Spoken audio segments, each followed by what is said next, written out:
Don, thank you very much for that introduction. And as Don said, I spent some time in government, about 10 years to be precise, between 1997 and 2007, and 10 years out of it. Since, it's a long time, 20 years, and it's a huge amount of change. And when I read the programme for this afternoon on page 17, I suppose my instant reaction in what I want to say is, yes, it's all true, but... And I think the extent, it's not that I want to challenge the truth of the proposition set out in the proposition that the failure of governments and at all levels and across all sectors of public life is more inquiries to be the response, and the long paragraph that succeeds us in the programme. It's that this opening, if you like, salvo, it tells us that everything has gone wrong, that there are so many tribunals and inquiries that can be recited as proof of all of that, but it overlooks the fact in Ireland that those at the top in politics and in public administration at least almost invariably come from the bottom rungs of the ladders of the organisation in which they end up leading eventually. And indeed, is failure overall a fair characterisation? It's certainly a gripping one, which is probably part of its appeal. We would have to ignore the fact, however, that the Irish state does have, in some respects, conspicuous success to its credit. In terms of governance, the fact of the continuity of our constitution and the stability of our institutions is testament to that. In my lifetime, we have endured and survived the threat posed by the Troubles. We have incorporated those who would have destroyed the state into the state. We have integrated politically, economically, culturally into the European Union.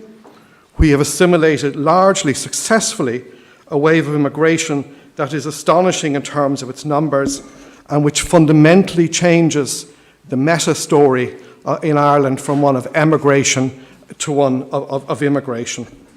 That assimilation of immigrants, however, has not always been successful, and it is something in particular I would like to return to. Culturally, we have changed socially at an astonishing speed over the last 30 years. What was unthinkable is now the new normal. The skies haven't fallen in. The state, which was brought to its knees in an economic crash, has survived with its institutions largely intact. But I do admit that the virtue of them surviving intact camouflages the fact that we've also had a significant, serious lost opportunity for reform and renewal over the past few years. But if failures can certainly be pointed to, there's also another point, and it's not just that there is a broader perspective, but that in respect of those failures which are really clear, do we really have a cause of complaint? A less palatable analysis is that Irish governance, perhaps bizarrely, is marked by conspicuous success. Why? The terrible truth is that by and large the Irish people have gotten exactly what they wanted. If the consequences were sometimes appalling, it's a bit rich now to package it in hindsight and unbelievably as a failure of governance alone. Failures of governance are symptomatic, but our democratic choices through the years are, I believe, the systematic cause. We don't need to excavate the history of past decades to see why. Let's just look instead at the events of this week. And it's only Friday afternoon, so time's not yet up. But the government is set to give back €170 million to people who did the right thing and who paid their water charges. To put it in context, at about €200,000 per house, that's giving away the equivalent of 850 social houses. If you can build social houses more cheaply, then it's a few more. It's literally a case of stepping over the homeless in the doorstep on your way out to the pub. But it's what we want, and it's now what we're going to get. And if housing and health are the pressing social challenges of our time, how are we in the business of giving back water charges? If we, the public, saw ourselves as the state, wouldn't we see modest investments in water and in bin charges as value for money? And the danger now, and I believe it's a real one, is that Irish water, in retrospect, will become the high watermark of the state's capacity to imagine, to construct, and to deliver major new services and organisations. It would frankly be very brave politically or administratively to try again. But by notionally visiting every cost, including and perhaps starting from the old metaphor of even when you spend a penny, on the state, we are setting the state up to fail again and to fail more badly. The proposition set for us today in this discussion, in this school, I think risks mistaking symptoms for causes. And the popularity of the old trope of a perennially failing state means that the underlying causes become ever less likely to be addressed. We, the citizens, are the state, but we do not have a sense of ownership. The real issue is not accountability, it is responsibility. Being accountable is what people who take responsibility do. In a society where responsibility is shirked, accountability is seldom a priority. When accountability is not especially important, failures of governance result as symptoms of the underlying cause. Our preferred remedy, the one we seem to enjoy, is not to challenge the underlying cause. That would require a change in culture, not just at the top, but more irksomely from the bottom up. No, in the circumstances where the vast bulk of power rests by dint of numbers in the rank and file of society, and where for practical purposes the vast bulk of power in most organisations rests most of the time in the middle ranks, better to deal with repeated crises, star chamber style. Those at the top, who have almost invariably travelled up the ranks from the bottom, can be put into cage fight type confrontations with barristers and parliamentarians.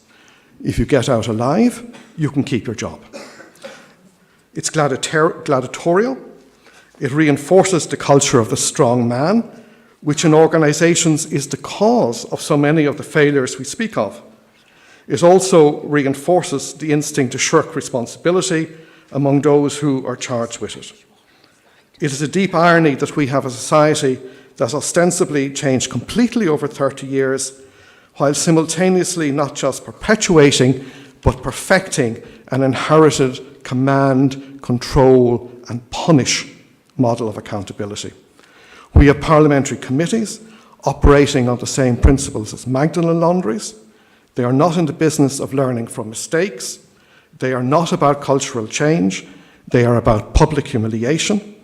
And we know from past experience that humiliation does not make us better. It just leaves us wilier. It leaves us damaged as a society, and it leaves us with an urge to pass the cruelty on. The underlying cause of the failure of Irish water as a political project was not simply mishandling by the last government, and that was certainly a cause, or political opportunism right across the board, and that is certainly a fact, arguably with the exception of the Green Party, but it was widespread unwillingness as well to take civic responsibility seriously. And that unwillingness crystallised at the last election. There is no effective working majority for policies to roll out user charges in return for better services, and none for broadening of the tax base. The wider cost, far greater than the cost of substandard water and sewage infrastructure, will now unfold. The state, far from being something citizens identify with, will at best become a whipping boy. Our highly successful protest movement, ironically, has become the ultimate instrument of neoliberalism. There's never been a more successful onslaught on the capacity of the collective. It's an irony that in the late 19th century, Irish politics gave birth to what for 100 years was a rigorous, disciplined party system. It survived secession from empire, it endured through different eras, and it had, as an immutable value, the tradition of the strong man or the chieftain. And the man with the megaphone owes as much to Neil Blaney as he does to Leon Trotsky. This is an old, continuing tradition, not a new development. Culture remains intact, almost impervious, and now in a permanently more diverse political culture, the number of chieftains multiplies. And it's not just that we have many more among our elected politicians, it's that every spectator in the Colosseum is now an emperor. And speaking of old traditions, of throwing Christians to lions, and thinking again on immigration, another event this week poignantly comes to mind. On Tuesday, the same day as the government decision to refund water charges, an important report was published on the experience of children in direct provision. It was carried out by University College Cork, who spoke to children in the system aged between 18 and 17 years of age. And of nearly 5,000 people in direct provision, about 25% are under the age of 17.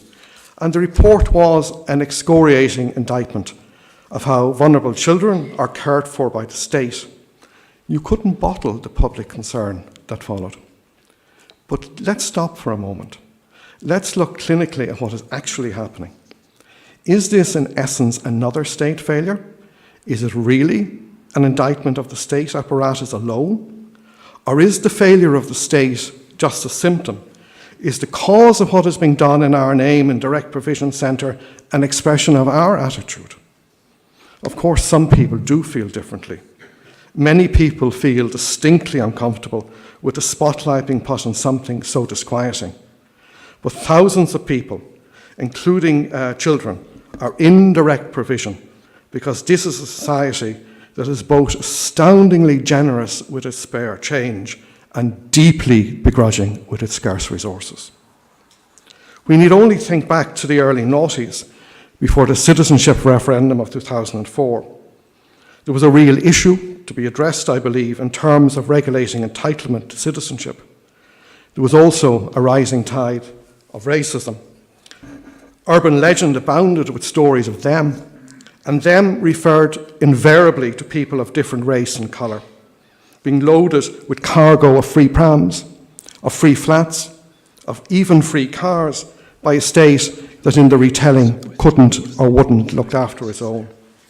It was unpleasant, it was untrue, it was recent, and it is the direct genesis of the report this week on life for children in direct provision in Ireland. I've lived for over 25 years in Dublin's north inner city. It's the area with the largest concentration of immigrants in the state, and for many that story, thankfully, is a very positive one, and it's certainly, I believe, a very positive one for the community I live in. But it becomes more challenging for people of different cultures and different colours. And to see this week what is happening in direct provision as a failure of government or of accountability alone misses the point by a mile. People who think that should leave their leafy suburbs or their ivory towers more often. Direct provision exists to warehouse large numbers of people other people do not want as immediate neighbours.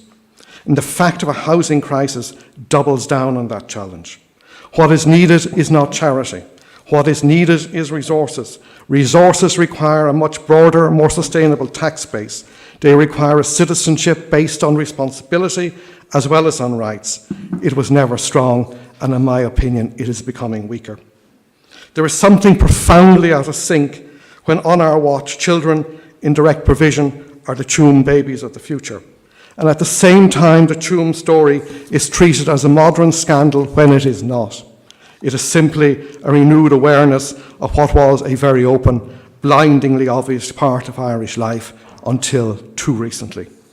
There was no fundamental failure of governments. There was a failure of responsibility. And pinning that responsibility solely now on nuns as scapegoats is historically ludicrous. But it is necessary to exculpate us. That's its purpose. And the retelling of the Tuam story is fully in keeping with the playing out of accountability as a blame game, all the better to relieve responsibility. Short-term head shopping is not accountability.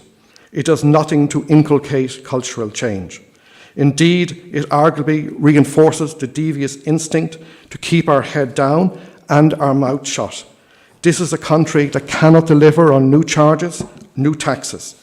Part of the benefit of the charges and taxes will be to create headroom to lower existing ones which impact on competitiveness. We cannot deliver major infrastructure projects, including a much-needed north-south interconnector. Our concept of the state is skewered. Our electoral system embeds power in localities without really in any way meaningfully empowering communities.